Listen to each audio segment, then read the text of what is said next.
This is the Dallas Morning News. Eat, Drink, DFW from the Dallas Morning News is made possible by Central Market.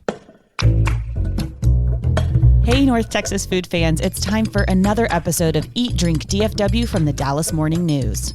Every week, our food staff loves to dig into the local restaurant scene, talk about food and drink trends, and those things that make North Texas, North Texas. This is Anna Butler. I'm the News' food and events editor. We have a special guest this week who's here to share what we can add to our food this Thanksgiving to potentially make it easier on our bodies. Plus, we'll be answering more Michelin questions. So stick around. You won't want to miss this. Central Market is really into food, like fish flown in so fresh it still has jet lag into food. Our sourdough starter has been around since grunge was a thing into food. We're talking more prime cuts than a greatest hits album into food. Central Market is really into food. If you are too, then we're the HQ for you. Whether you're a make every recipe in the cookbook foodie or a my favorite recipe is reheat type who just digs the delectable, no place makes every day more delicious like Central Market. Really into food. Shop now at centralmarket.com.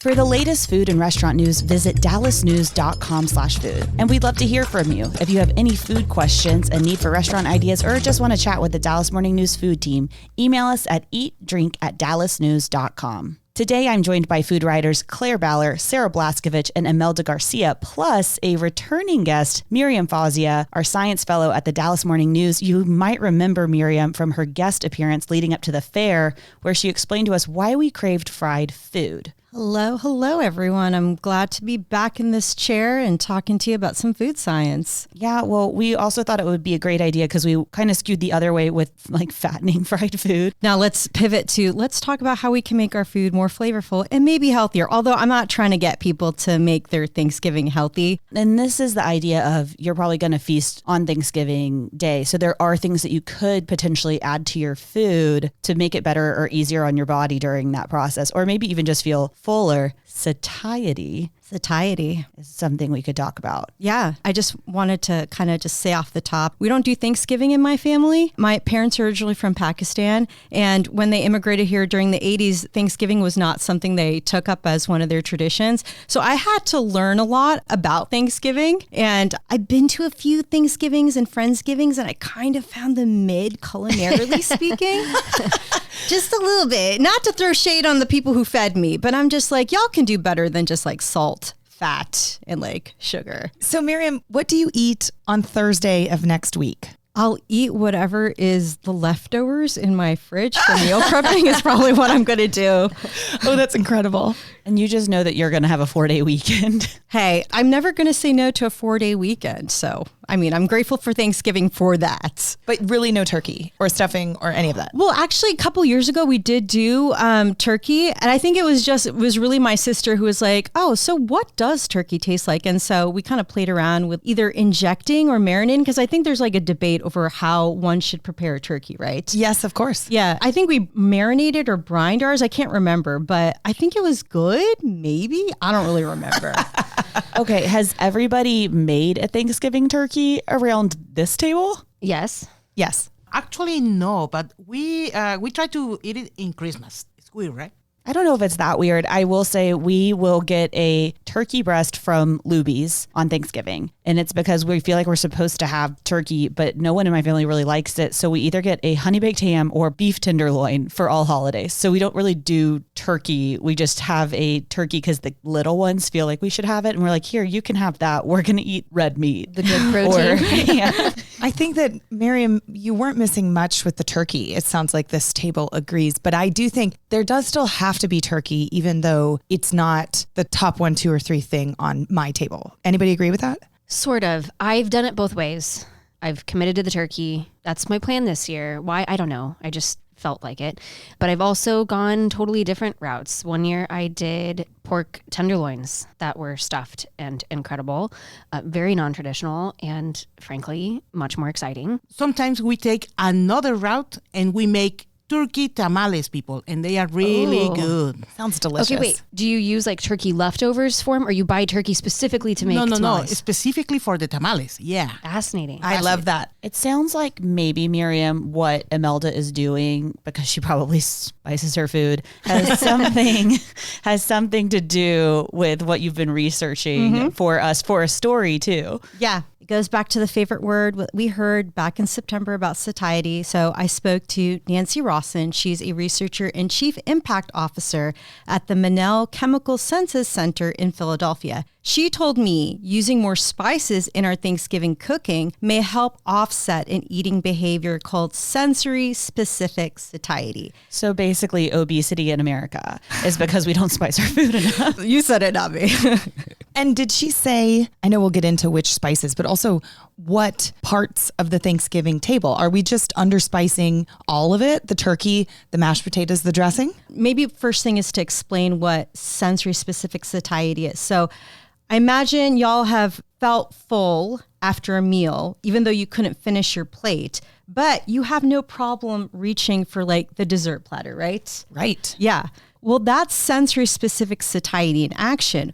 What's happening is that when we're eating something with the same sensory features, like maybe a bland casserole, we quickly adapt to it well before we actually begin to feel full physically. Up in our brains, we're mentally craving some novelty. And this could be us reaching for dessert or something else if you've got like an impressive holiday spread. So is this basically that your palate is bored and so it's like, I need something a bit more exciting. I'm full, but like this ain't cutting it? Exactly. So you get habituated to the food that you're eating. Fascinating. Does that mean a sweet tooth is a real thing then? Yes, it is a real thing. And there could be a genetic reason why people have a greater sweet tooth than others. I also have a use case for this from when I was a child that is proving to be scientifically accurate. I convinced my aunt and uncle that I had a different stomach for dessert. And even if I didn't finish my plate, that I still had room for dessert.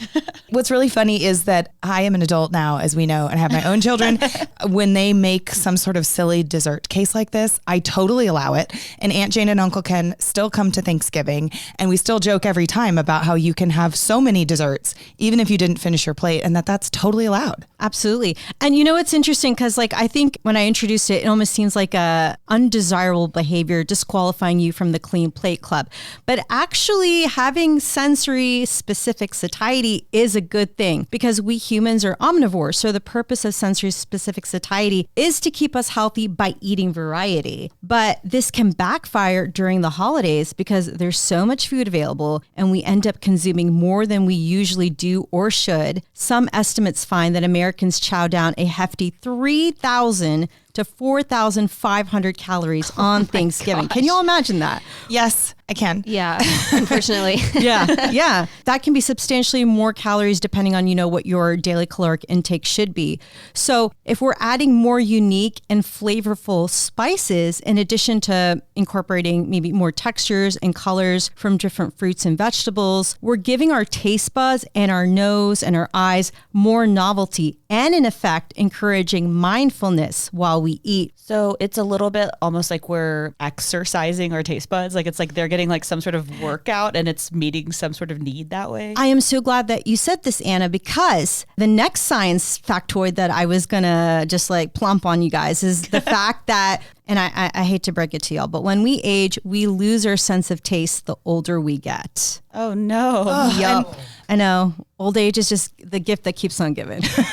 Miriam, what happens with people that begin with dessert? That is such a fantastic question, Imelda. What happens when you don't start with protein is that you don't get satiated soon enough, because when we eat proteins, basically our digestive tract takes more time to break that down. And if you're starting with carbs first, you're going to want to eat more food because you haven't had protein. You could start with dessert if you want, and I'm not advocating for people to not start with dessert. I will start with dessert. But if you want to perhaps get more bang with your buck, start with the turkey first. Get that protein in and then go to the dessert side cart or whatever. So it sounds like if you want to game your Thanksgiving to eat fewer calories than you would normally be inclined to, start your meal with a well-spiced turkey. Yeah, because kind of going back to what I was saying, as we get older, we lose that sense of taste.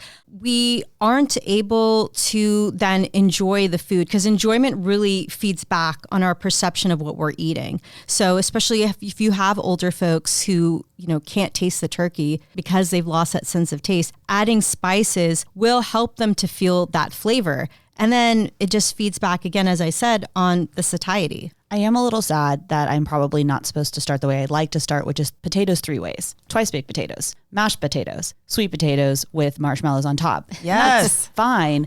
But if I was to specifically add spices to anything, what are those spices? I talked to Sapna Punjabi. She's a registered dietitian specializing in culinary seasonal wellness. She told me her 5 top spices, which she calls edible gemstones. I never thought of spices as edible gemstones. And now that's what I'm going to think as I'm sprinkling curry powder on like anything. She says that her top 5 spices to use in the kitchen during Thanksgiving or really just any holiday season are turmeric, ginger, cumin, cardamom, and fenugreek seeds. So I'll break down what are the health benefits of each spice and how you can incorporate them into your Thanksgiving preparations. I feel like turmeric is very trendy now. I remember Starbucks came out with the turmeric latte. I don't know if y'all remember that. I was just thinking to myself, that's literally what South Asians drink all the time. We call it haldi doodh. Haldi means like golden and doodh is milk. So that's like something that we've already been drinking. But Starbucks was like, yeah, let's capitalize on this.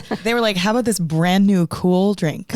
Exactly. Yeah. So for any of our listeners who are not familiar with turmeric, it's a deep golden orange spice that gives curry its vivid color. It's derived from underground stems or rhizomes of the curcuma longa plant. I literally just learned this plant, so a little bit hard for me to say, which is part of the ginger family.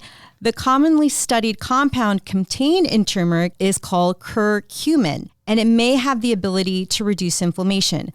Punjabi said that one way she likes to include it is in spiced apple cider.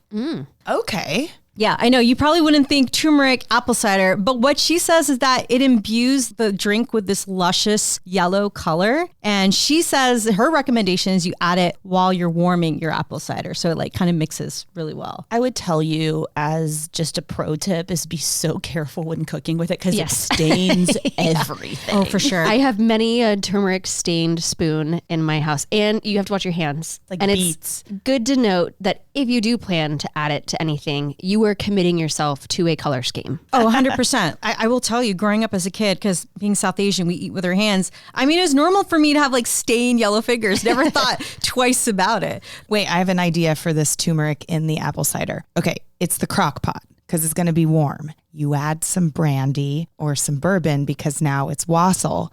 Then you got a little bit of alcohol and a little bit of health benefits from what Miriam says. And either they cancel each other out or not. This is not Miriam's idea. It's mine, but somebody had to say it. Look, it's Thanksgiving. You have free license to do whatever you want. As long as you're adding spice, you're validated in whatever you do. Okay. Miriam, I don't know if there's any spices that helps with stomach issues, because sometimes we Hispanics, we eat this pozole that is like hominy with meat and it's really, heavy. But we know if you put some oregano on it, it's good for your stomach. I love that question, Imelda, because you are literally reading either my mind or my script. Both. But so the next spice is ginger. And I don't think ginger needs any explanation. I feel like we're all familiar with ginger. It can add a fragrant zest to both sweet and savory foods. And Punjabi recommends tossing a knob of ginger into simmering soup or broth. Some of its health benefits include alleviating nausea and indigestion. My mom is an OBGYN and she recommends ginger to like all her patients. She has these ginger chews that she's constantly eating. And I'm just like, Mom, you don't have indigestion all the time. Was there any sort of distinction between using fresh ginger or just powdered ginger that you could buy, or is it any ginger goes? That's a good question. I think the fresher, the better. But if fresh ginger is not accessible to you, then you can go with powdered ginger. You could put that ginger into that apple cider, Sarah. It would You sure probably be could. pretty good. This podcast should be called Different Ways to Make Spiced Apple Cider, brought to you by the Eat, Drink, DFW podcast. The next spice is cumin. The good news about cumin is it's actually very common in Texas food. Like that's probably the least foreign feeling one to our like everyday Texas appetite. Absolutely, yeah. I grew up eating cumin. Cumin is in so many different curry powders, but especially in meats and stews because cumin adds this like warmth. Yeah, I love cumin. I'm trying to figure out what on my Thanksgiving table I could add it to. You can actually incorporate it into your turkey. You could add it to the marinade or injection, whichever side of the debate y'all are on, or you can incorporate it into the turkey stuffing. And much like turmeric and ginger, cumin has a lot of purported anti-inflammatory properties. Forewarning though, for any with a parsley allergy, they might want to steer clear of cumin since it's also part of the same family. It's a sweet tip. The next one, cardamom. It's such a versatile spice. I love cardamom. If y'all ever have had masala chai, cardamom is just, it's like the chef's kiss. Punjabi said that in India, it's actually called the queen of spices. She's better than the other ones. Yeah, she's a bit bougie, cardamom. Cardamom can be used in both sweet and savory dishes, but Punjabi's recommendation is to use it actually in place of cinnamon in dishes like apple pie or other desserts. Actually, fun fact, cardamom is a staple in Scandinavian cuisine, particularly the Swedes have a pastry. I can't speak Swedish, so forgive me, Swedes, I'm going to butcher this, but it's called cardamom bullar or cardamom buns, which is like cinnamon rolls, but in my opinion, they're more aromatic and they're almost like you're eating chai, but in pastry form. There's some studies to suggest that eating cardamom may also help regulate blood pressure for those with high blood pressure. The Great British Baking Show taught me that cardamom can go in any dessert. So if anyone wants to incorporate it on their Thanksgiving table, pick any episode of the show and you'll probably find some good idea for how to use it. That's a great tip. Also, I have had cardamom buns at a bakery in Houston called Badalina, this beautiful bakery, like the bakeries of dreams kind of thing. Everything is so incredible and there's dozens of options. And I had a cardamom bun for the first time there earlier this year, Miriam, and it like totally blew my mind. I think I've had it in other desserts, but like this little beautiful roll that was its only job was to tell you about how delicious cardamom was. So after a failed bread roll attempt over the weekend, guys, for my Thanksgiving table, maybe it's cardamom buns instead, because clearly I need to do more research to get a carb on the table that's not store-bought. Yeast is humbling. It's horrible. Like, Yep. I think I'm a really good baker, and I think people associate you being able to make bread with that. And it's like, that is completely a different skill set. Yeah, I really struggled with a variation of a Japanese milk bun from Bon Appetit's website. They were okay, but like they're not good enough to serve to the family next week. Yeah, I think you just have to go with like a classic Parker House roll. Yes, also huge fan of a store-bought King's Hawaiian roll if you get there, because they're perfect all the time. Have you ever had Sister Schubert's? I was just going to say, No? Sister Schubert's is Where do a I get good those? go-to. My in-laws introduced me to Sister Schubert's. They come in a little round tin and you pop them in the oven and Oh, they're uncooked They and are you cook them uncooked. and you pull them out and it looks like you did it. well, the shape gives it away immediately that you in fact did not. Because they're perfect. Yeah. They're in the frozen food section though, but they make At a regular grocery store? at a regular grocery store, they're just dinner rolls, but they also have cinnamon rolls. The sausage rolls are also exceptional. Thank you for this left turn, everybody. Maybe I won't make the cardamom buns, Miriam. Maybe I'm just going to the frozen aisle at the grocery store. No, what I will do, I will offer myself as tribute, Sarah. If I'm successful, then I shall teach you. Yes. We had a potluck this week at the Dallas Morning News and Miriam made cardamom buns. So thank you. Please teach me. Yes. Finally, fenugreek seeds. So I don't think people with a Western palate may be familiar with fenugreek seeds, but the herb fenugreek is common to South Asian cooking. Punjabi warned that the seeds themselves can be bitter, so the best way to eat them is to fry them up a little bit. Maybe what you want to do is incorporate them in whatever vegetables you're serving at the Thanksgiving table. Fenugreek and its seeds have a ton of purported health benefits. One that stuck out to me was the potential to boost testosterone. We all need that before men watch football. I guess if there are any listeners who have men in their lives who refute to eat their veggies, spicing with fenugreek may be the way to coax them to eat their veggies.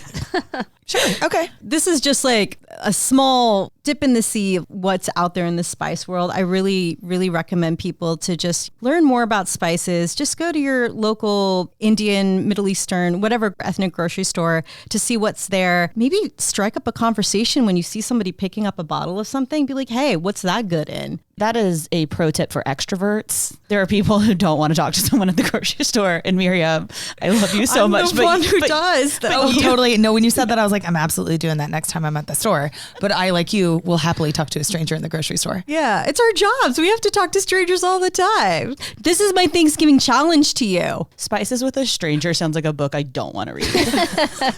Just kidding. I do want to say, Miriam, I'm appreciative that your science tips were not what not to eat. Like, that's fantastic. Like, you weren't like, don't serve fried turkey. And you didn't say, don't put 4 sticks of butter in the mashed potatoes. Yeah, the dietitians and nutritionists who I talked to, they said the underlying thing here is not what you can take out, but what you can put in. And especially Thanksgiving is so much about traditions. You know, you're baking your great grandma's pecan pie or something like that. You know, these are family traditions that the Thanksgiving table is made out of. And we're connecting in time with our loved ones. So I don't want anyone to think we have to completely flip the script of what we do at Thanksgiving. Instead, it's about, okay, what can we make actually a new tradition? Maybe it's turmeric spiced apple cider. With bourbon. Thanks so much for being here today, Miriam. You can find Miriam's story on this topic by visiting dallasnews.com/food. We're going to take a quick break and we'll be back to answer more Michelin questions and also hear about Claire's recent deep dive into Eatzi's right after this. Central Market is really into food. Like when we say cheese, it's in 12 languages into food. Butchers, bakers, and sushi roll makers into food. We're talking so obsessive about quality you can shop blindfolded into food. Central Market is really into food. If you are too, then let us turn your shopping list into a treasure map. Get inspired, get adventurous, or just get a chef-made dinner when you've got more taste buds than time. No place makes every meal more amazing like Central Market. Really into food. Shop now at centralmarket.com. Last week, we went over the Michelin Awards. One of the things that had happened during that was the Mr. Charles, the Charles mix-up, and we've actually had another mix-up since then. That's something we've been getting a lot of questions about. Essentially, the question is, does Michelin mess up this often? It's a great question. And Anna, I'll have you talk about our colleague Sasha's great story about this. But a little background on Cao Ba. This is a Vietnamese restaurant in Houston. The oopsies that Michelin made is that Cao Ba closed before the Michelin ceremony on November 11th. Now, the dates were close. You know, it was open off and on in September, but by time Michelin's ceremony came around, it had been closed permanently for at least a week, and they had made a note on Facebook. Sasha, who is on our business team here at the Dallas Morning News, she wrote a story about this. You can find it at dallasnews.com/food. Essentially, this has happened before. There was a really funny mix-up in 2017. This small, quaint, lunch-only brasserie in a tiny French town was believed to have received a 1 Michelin star rating, which is a big deal.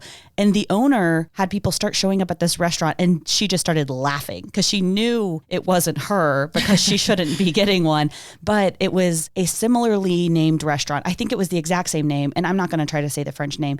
And then they were on the same street down to one word being different. This, very much like the Charles, Mr. Charles mix-up, Michelin put down to a location mess up. They say that it's their geolocation service, and that's the way that these two messed up.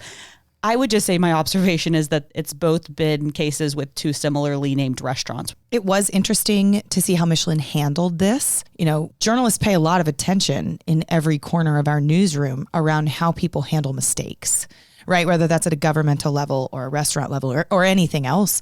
And Michelin was swift to answer and direct in how they wanted to fix it. So with the Charles and Mr. Charles, they said, we made a geolocation error and we are fixing it as quickly as possible. By Tuesday, the day after the wrong name had been announced, they'd updated the listing and told the people involved that they'd gotten those 2 mixed up. The Cao Ba problem, which is the Houston restaurant, that came 2 days later. And again, Michelin sent a correction via email and explained, we made a mistake. This restaurant is closed. So props go to them for seeing it and fixing it quickly. Of course, the more perfect world is that these never happened in the first place. I think they need to hire a fact checker. I agree with you. And you have to think they have them, right? I mean, they're listing addresses and styles of cuisine and people's names. They're doing a lot of the similar work that we do every day. And it's extremely tedious. I don't know if they have fact checkers. That's a question I can ask. And I think this is a bad precedent for next year because everybody's going to be absolutely scared that the next day the story will change. They have to be very careful next year. So recently, Claire spent a little bit of time. It's not a little bit of time. A lot of bit of time at Eatzi's on Oaklawn. And it's one of my favorite stories that we've had recently that wasn't part of Michelin Mayhem, where Claire really just explored how Eatzi's does it every single day. She went first thing in the morning on a Wednesday. Mm-hmm. You got to see the AM shift change. You got to see just the scale of everything. And this was a cover story for us on Sunday. But man, Claire, it sounded like it was so fun to see. I don't know, Eatzi's After Dark sounds dirty.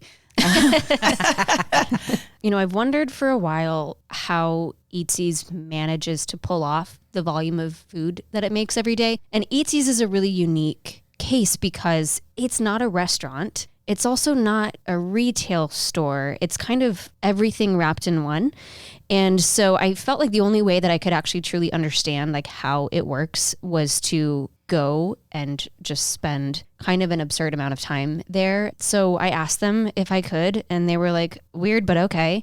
And so they let me show up at like 5:45 on a Wednesday morning. I kind of expected to arrive and have this moment of watching the market kind of wake up and quickly jump into pretty intensive prep for the day. That was not what I found. I arrived and there was already activity. The delivery truck had already like peeled out of the parking lot by the time I got there. There were already so many cookie dough balls made, so many loaves of bread made. That's when it really hit me that the lights are never turned off at Eatzi's. The ovens are never shut down. This place is in production 24/7. Wow. And that's what it takes to pull off the amount of food that they do every day. And it was really cool to watch just how much of a well-oiled machine it is and how professional these people are who work the different stations. For anyone listening who's not familiar with Eatzi's, it is a full-blown market and bakery. The original location is on Oaklawn in Dallas, and it opened almost 30 years ago. They now have 6 locations all around North Texas. The Oaklawn location, though, is one of the larger stores that it has. Some of the stores don't have bakeries. This Oaklawn location does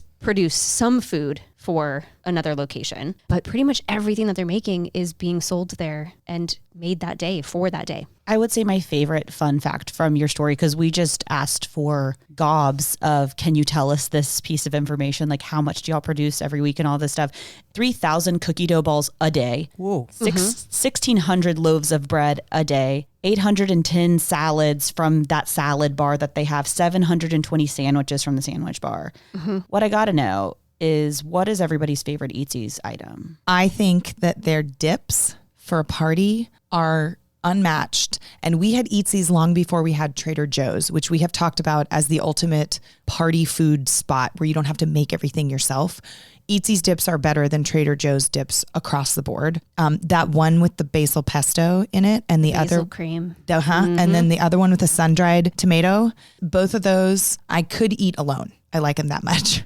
I love the rotisserie chicken. It's really, really good. And the cookies, the snickerdoodle. Yum. Mm-hmm. They are absolutely delicious. Well, they roast 300 of those rotisserie chickens a day. Wow. Yeah. Wow. The cookies are another one of mine. I Yeah. love the chocolate chip cookie. To me, it tastes better when you get the big one, not the bunch of small ones. And I don't know the difference. I think they make it with 2 cookie dough balls and it has a better texture. Claire, you went more than the rest of us ever have. What's your favorite thing from Eatzi's? If I could only get one thing, first of all, it wouldn't be one thing. It would be 2 very specific things.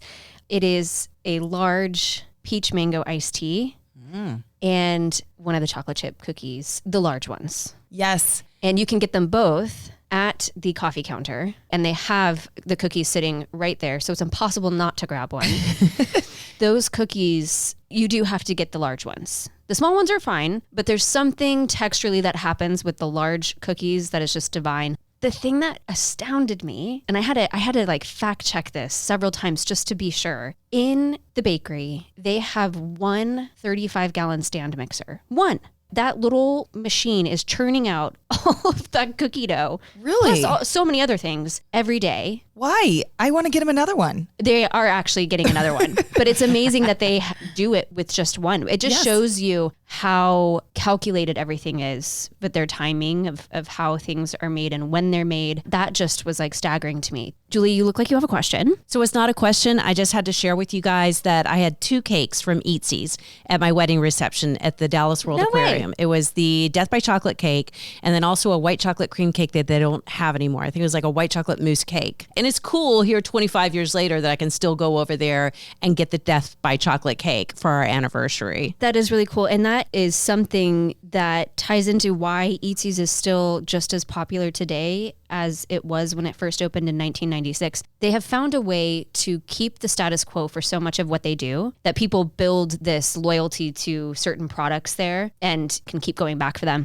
But they also add many new things kind of constantly. I also feel like Eatzi's gets props for doing the choose your own salad bar so much longer before all these standalone salad bar restaurants opened. That salad bar is so good. And I remember a day living in Dallas where if you really wanted an entree size salad, but you wanted to decide what went in it, Eatzi's was like the only place I could think of. Do you think it was more of a response to trying to do something better than super salads? Or Jason's Deli? Totally. Like I was just thinking when I said that, I was like, well, there are a couple of places, but we don't put super salad, Jason's Deli, or these other like buffet style, soup and salad places on the same tier as Eatzi's at all. And one of the reasons I think is because Eatzi's is a totally different business model. Like you said at the top, Claire, it is a couple of things all in one. And I think history has told us that generally that doesn't work to try to be all things, to try to be part grocery store, part bakery, little bit of sushi. Yes, you can have your party planning dishes created here, but also stop in and get a salad or a sandwich. Usually all those things at once simply don't work. It's true. We know that doesn't often work. Usually maintaining the quality needed to pull that off proves to be too difficult. There was one moment I kind of had a little bit of a light bulb moment. There was a manager walking around just furiously straightening things, quietly letting people know that certain things needed to be refilled or repositioned. Any pastry that started to show any hint of condensation in the box it was in was pulled. I mean, they are just really meticulous about everything that is out on the floor. That attention to detail, even in the back, the areas that customers don't see. And I think that is really what makes a big difference for them. It seems that they have an amazing system because I'm seeing this time-lapse video that you put in your story and it's amazing. I mean, they are like machines. They are, and a lot of them have been doing it for a long time. That's another really fascinating thing. They have had pretty incredible employee retention compared to what we typically see in the food business. So you have these people who have been working their station for decades and they can do it with their eyes closed. And if you just, as I did, stand in Eatzi's for 7 hours and watch them do it, you can really see just how fine-tuned their work is. The last thing I want to add about Eatzi's, and Claire, I'm so glad you did this story, is that I do feel as though women in Dallas have been lying to their friends for years that they cooked something wonderful at a dinner party or on a holiday. And in fact, it came from Eatzi's. And now we all know where those dishes came from because Eatzi's is a way of life in Dallas.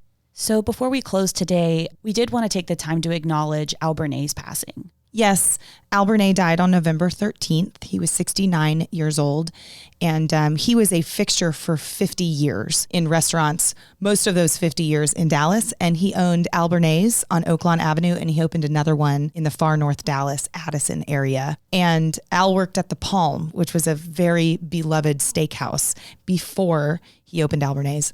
He suffered from ALS for the last year of his life, and Al was known for being such a warm conversationalist, someone who seemed to remember everyone's name. So it seemed especially unfair that Al lost his ability to speak because of ALS.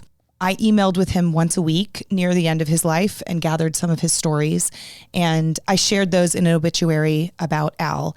I know so many people listening knew him, loved his restaurants. And so I hope it helps you remember, as we all have this week, the wonderful things about Al Bernay. May he rest in peace.